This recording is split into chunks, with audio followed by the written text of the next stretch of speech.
बना दिया विश्व रिकॉर्ड भाई साहब। जी हाँ, हम आपकी इस वीडियो में बताएंगे कि भोजपुरी में सबसे ज़्यादा जो है मेल सिंगर और फीमेल सिंगर का गाना सबसे ज़्यादा किसका रिलीज होता है। तो हम आपको बता देना चाहते हैं कि 365 दिन होता है इस साल में, और साल के 365 दिन टुनटुन लाल यादव जो है, टुनटुन यादव जो है साल में 365 गाना रिलीज करते हैं। कहीं ना कहीं एक दिन में 2-2 3-3 गाना रिलीज करते हैं, कहीं ना कहीं वो 400 के आसपास गाना जो है रिलीज करते हैं आपको टुनटुन यादव। चलिए फीमेल सिंगर की बात बता लेते हैं। तो फीमेल सिंगर जो है आपकी शिल्पी राज। जी हाँ, शिल्पी राज के रोज एक दो से मतलब रोज कम से कम रोज 10 गाना आता है। कोई हाउ एक्टर के साथ, कोई हाउ एक्टर के साथ, हाई मतलब शिल्पी राज के बैक टू बैक गाना आता है हर एक एक्टर के साथ।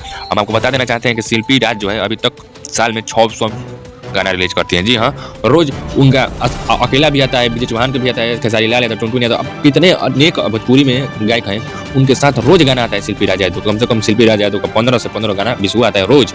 और हम आपको बता देना चाहते हैं कि सबसे कम गाना किसका आता है। तो हम सबसे कम गाना पावर स्टार पवन सिंह का आता है, लेकिन हिट गाना आता है। और आपको बता देना चाहते हैं पवन सिंह से ज्यादा जो है खेसारी लाल यादव का गाना आता है। साल में कम से कम 44 गाना आता है, जिसमें 30 गाना हिट रहता है और 10 गाना फ्लॉप रहता है, 14 गाना फ्लॉप रहता है। और आपको इस वीडियो में हम आपको बताएं चर्चित लोगों को, सबसे ज्यादा चर्चित लोगों को, नहीं तो ऐसे ऐसे लोग हैं जो साल में 1-2 गाना लाते हैं, उन लोगों को हम इसमें नाम नहीं दिया, चर्चित लोगों को इसमें सिर्फ नाम दिया। चलिए मैं कुछ अपडेट लेगा।